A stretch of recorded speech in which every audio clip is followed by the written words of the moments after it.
Exam Practice Test 5, Listening, Part 1. You will hear a number of different recordings and you will have to answer questions on what you hear. There will be time for you to read the instructions and questions and you will have a chance to check your work. All the recordings will be played once only. The test is in 4 parts. At the end of the test, you will be given 10 minutes to transfer your answers to an answer sheet. Now turn to Part 1.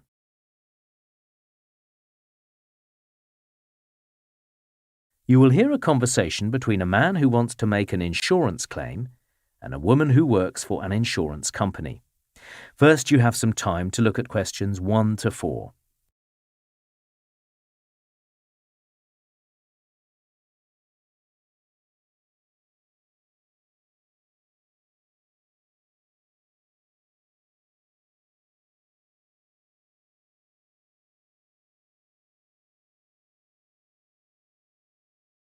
Now we shall begin.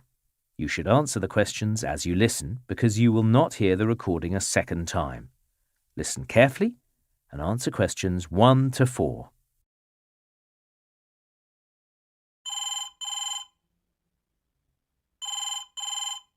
Good morning, Star Insurance. How can I help? Oh, good morning.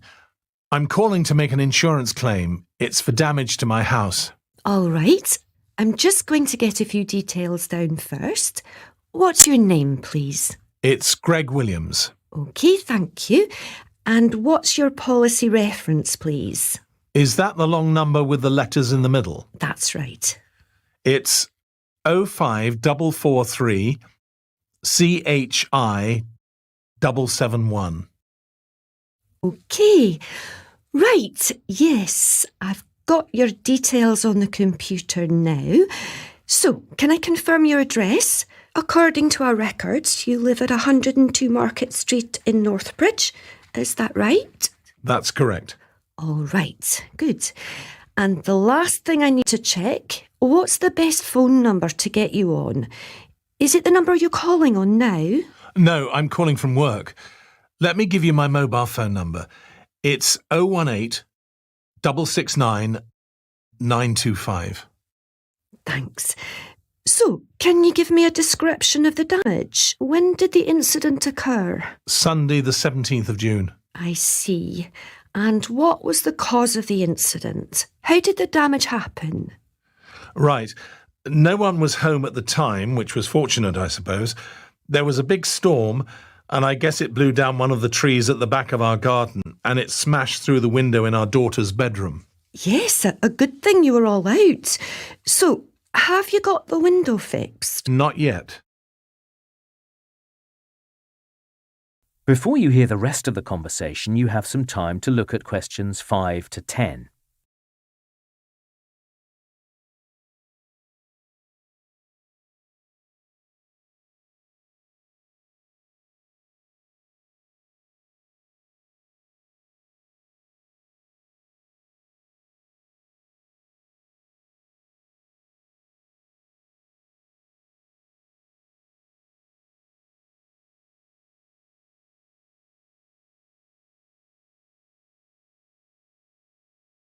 Now listen and answer questions 5 to 10. All right.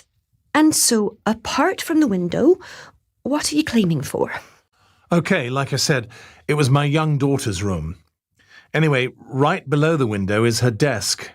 That's all right, but she'd left her glasses on it, and they got really badly scratched. She'll need a new pair. Luckily, she hadn't left her headphones there, like she normally does. Is there anything else? Yes, because the window was broken, the rain got in. And what's really annoying is that, when was it? Just last month, we'd gone shopping and bought a carpet. We'd only had it for a couple of weeks and it got soaked. We had to remove it. Oh dear. Are there any other items you'd like to claim for? Yes. I suppose we should be grateful that the rain didn't reach her computer, but when the tree came through the window, it tore a hole through the curtain that was hanging there. OK, I'm making a note of all this. And one more thing I need to claim for. Yes, go on. We've had some repairs done already for a door we can't open. to the back of the house? No, it's for the garage. The tree hit that as well. OK, so have you contacted a professional builder yet? Yes, it's the same builder we always use. Do you want his name? Yes, please. OK, it's Stephen Honeywell. Honeywell. All right. Now, apart from damage to the house itself, what else do you think the builder will be looking at? Because we're going to need photographs. Oh, yes. Well, he'll be putting up a fence for us between our house and the neighbours, because the one we've got now was smashed by the tree. So I'll take some pictures before he does the work. Please do that, and then you can send them in with your claim. That is the end of part 1. You now have 1 minute to check your answers.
Exam practice, test 4. Listening, part 2.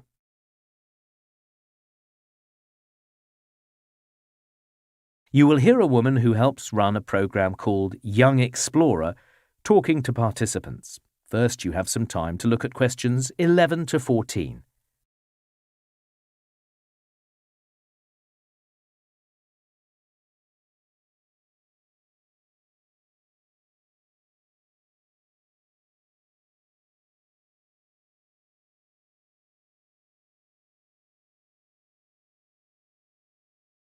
Now listen carefully and answer questions 11 to 14. All right, shall we start? It's good to see so many people keen to participate in our Young Explorer programme. I think that at this meeting we have groups from 12 different high schools. I can promise you that while it's challenging, it's also going to be a lot of fun.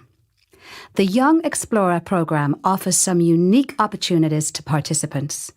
During the programme, you'll be trekking through forests, or maybe mountain tracks, or perhaps kayaking along the coastline. It can be a tough few days, but this part of the programme really gives your group an occasion to work as a team.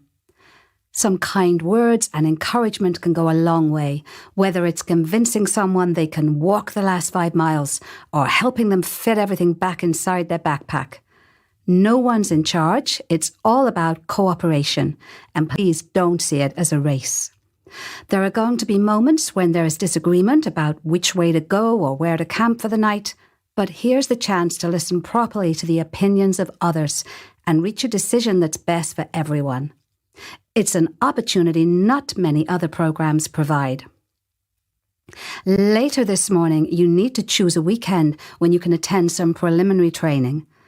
A number of practical subjects will be covered to ensure you get the most out of your 4-day trek. Now, everything you eat and drink, you'll have to take with you. You'll also have to use a portable stove and the fuel it requires. We'll make sure you know how to use that safely during the training session. We don't want you or the food to get burnt, or for you to accidentally set light to any trees. Training will also include learning how to read a map and use a compass, so you can head in the right direction. You'll also need to know how to put up a tent and where to put it. For example, putting it next to a river or stream might seem like a good idea, but there are plenty of reasons not to. Before you hear the rest of the talk, you have some time to look at questions 15 to 20.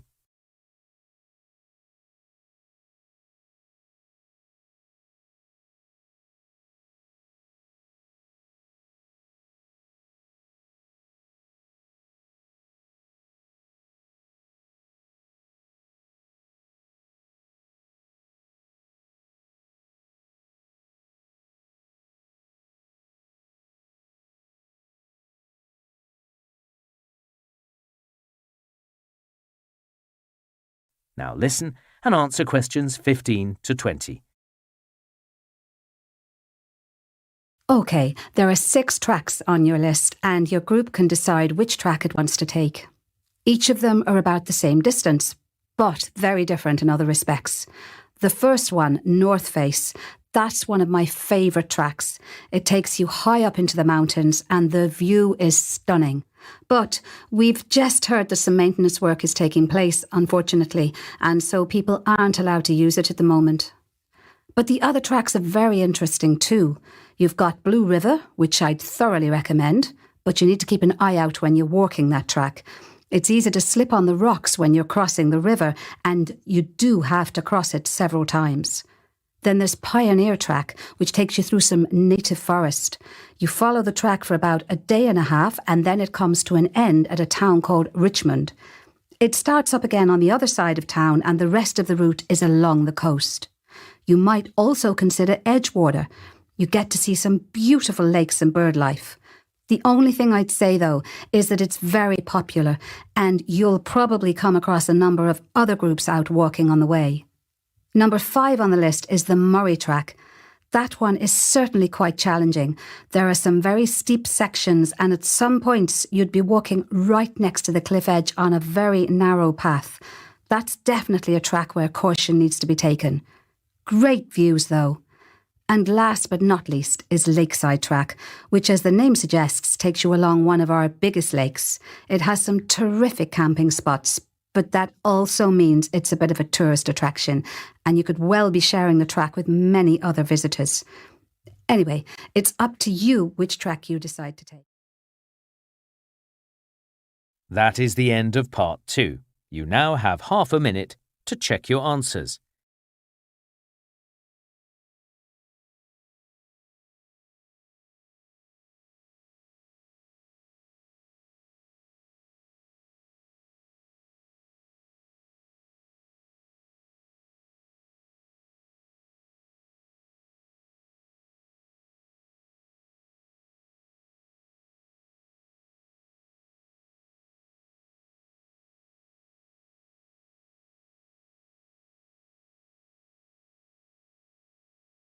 Exam Practice Test 5, Listening Part 3. You will hear a university tutor talking to 2 social science students about a project they are doing on the impact of technology on people's working lives. First, you have time to look at questions 21 to 26.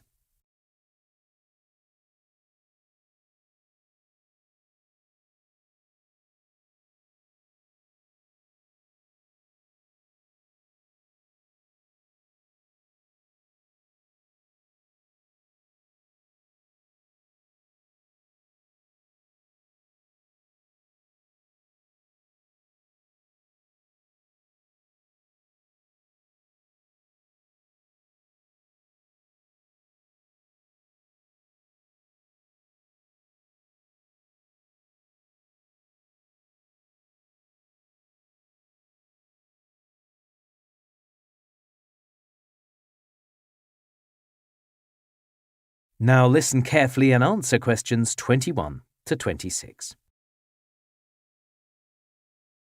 OK, Kiara and Finn, can you tell me how your project is going? Your general topic was the future of work, wasn't it? Yes, we've read a lot of articles on it. Some were more interesting than others. There were a couple of writers that just made some strong statements without really backing them up. The problem is, it's such a big topic. Some of the articles were aimed at graduates, and some of them were targeting people who've been in work for years. We should have narrowed down our topic before we started searching. But anyway, the focus was always the changing nature of jobs, how it's all happening so quickly. Exactly. Every single article said we can forget the way things used to happen. Like, you started out as an apprentice, and then you stayed in the same company for years.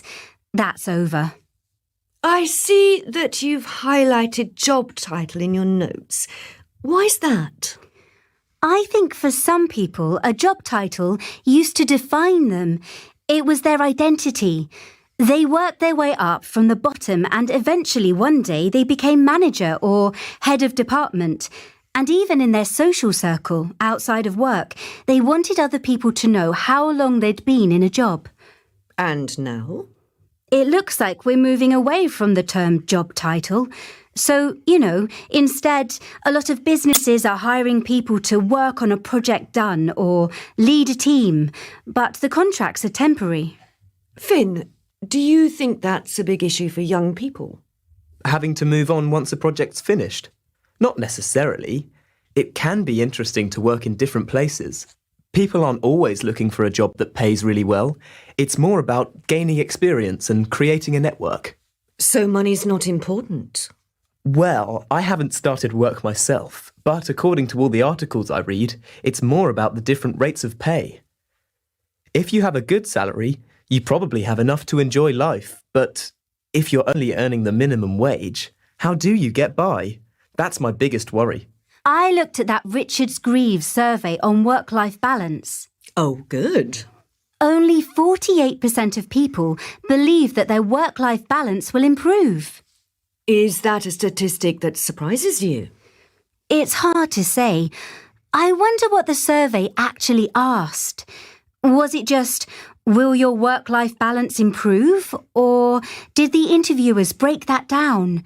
I mean, did they actually ask the people who took part, do you enjoy spending more time at work than home? Good point. See if you can find out more. Finn, what else have you been researching? Learning new skills. The general view is that employers are just going to want their workers to constantly upskill. And apparently, employers will expect them to attend courses at weekends or after work, not as part of the working day. I don't think that's a bad thing, as long as the company pays for it. And think about it. If you were smart, you'd study things that would help you if you had to change companies.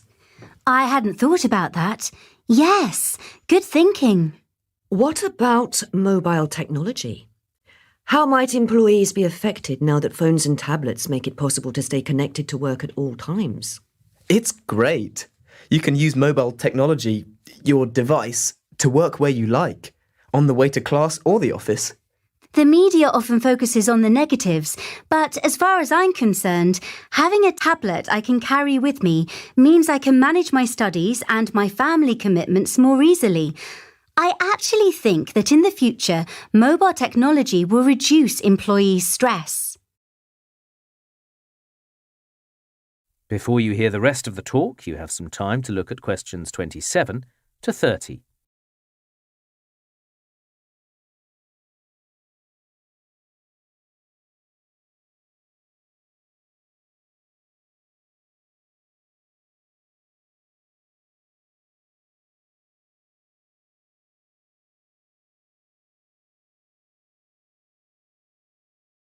Now listen and answer questions 27 to 30. So, let's focus on the impact of artificial intelligence on jobs. To what extent do you think it'll help people in their professions or be a threat? I was reading about architects using AI in the future. The writer was saying that one day, architects will use holograms. Then their clients could see a three-dimensional house rather than just looking at a flat plan. As soon as one architect starts to use AI, all the rival architects in the same area will have to use AI too. That's the only way they'll manage to keep their clients. True. How about doctors? Imagine if they had to give urgent medical attention to someone, but they weren't qualified to do it. A hospital specialist could use AI and virtual reality to guide a doctor through, like a complex procedure. Yes! In an emergency situation, AI could really make the difference. And what about the law? Well, the lawyers I know are always anxious about the amount of work they have to get through. But AI could help them with a whole lot of routine tasks, and that should make some of that anxiety go away. Yes, it probably could. Also, if you're a sports referee, that could be a job that's affected. In what way? Using AI would mean there were no mistakes. It would know for sure if a ball was out, for example. And you can't accuse AI of bias. No. I can imagine that one day AI might do away with the need for human referees. I think so too. All right, let's move on to our next point. That is the end of part 3. You now have half a minute to check your answers.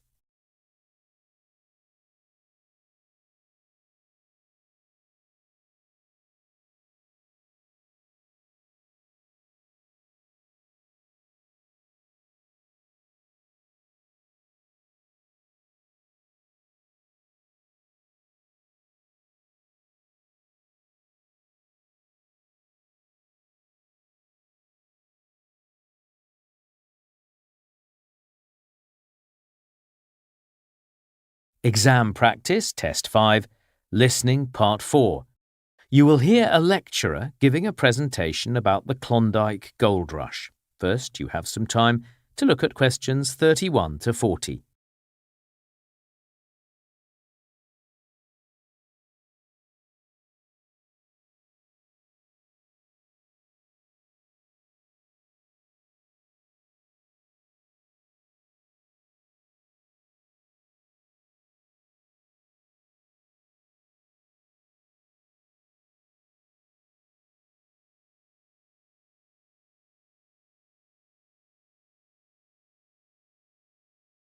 Now listen carefully and answer questions 31 to 40.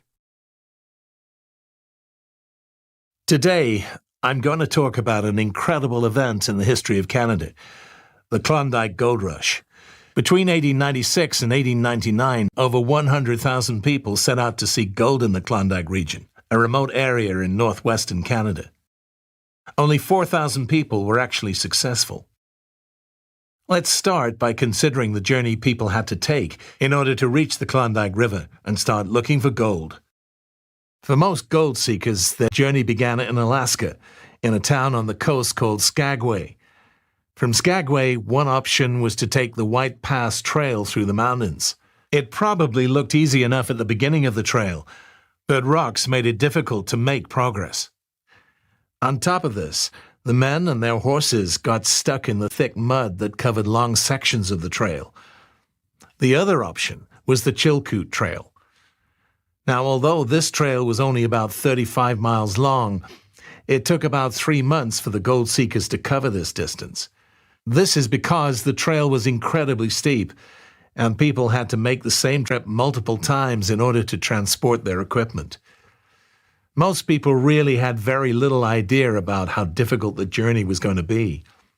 So, although 100,000 may have set out on those two trails, only about 30,000 got to the end. So yes, the majority gave up. Often they were suffering from starvation or disease. They also came to the terrible realization that their journey was likely to end in failure, and so they turned around. Anyway, for those gold seekers who did continue, they eventually reached Lake Bennett. They might have expected that their journey was going to become easier at this point, but no. Because the lake was frozen over, many people had to wait until spring before they could continue their journey. In the meantime, a tent was the only protection they had from the cold.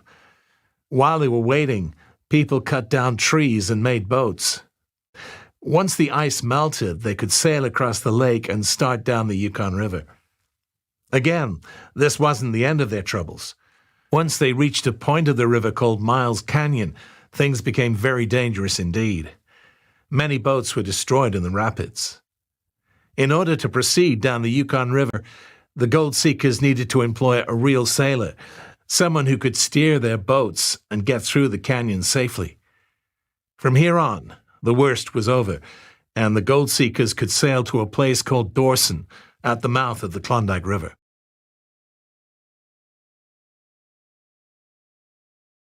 So earlier on, I mentioned that gold seekers needed to make multiple trips up and down the two trails. This is because they had to transport an enormous amount of equipment. This equipment was set out on a very long list.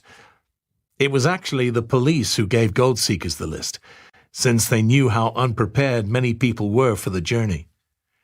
People were obliged to take enough supplies to last them a year, so the list included clothing like boots and warm winter coats.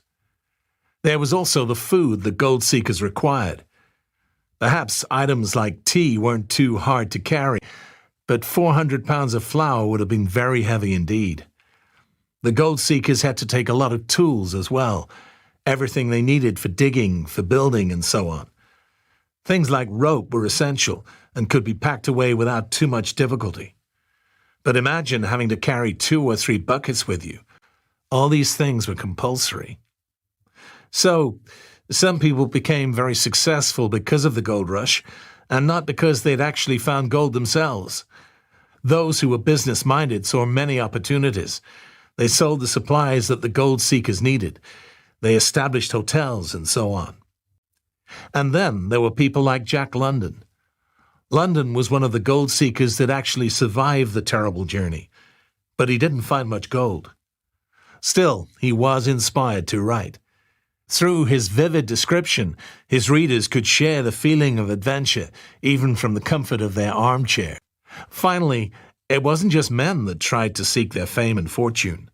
Many women also headed up the trails. Among them were Annie Hall Strong and Emma Kelly. In the US and in other parts of Canada, ordinary citizens were keen to read about life in the Klondike. Working for different newspapers, Hall and Kelly often described their first-hand experience of danger and hardship. Another thing that needs to be discussed. That is the end of part 4. You now have 1 minute to check your answers.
That is the end of the listening test. In the Ielts test, you would now have 10 minutes to transfer your answers to the answer sheet.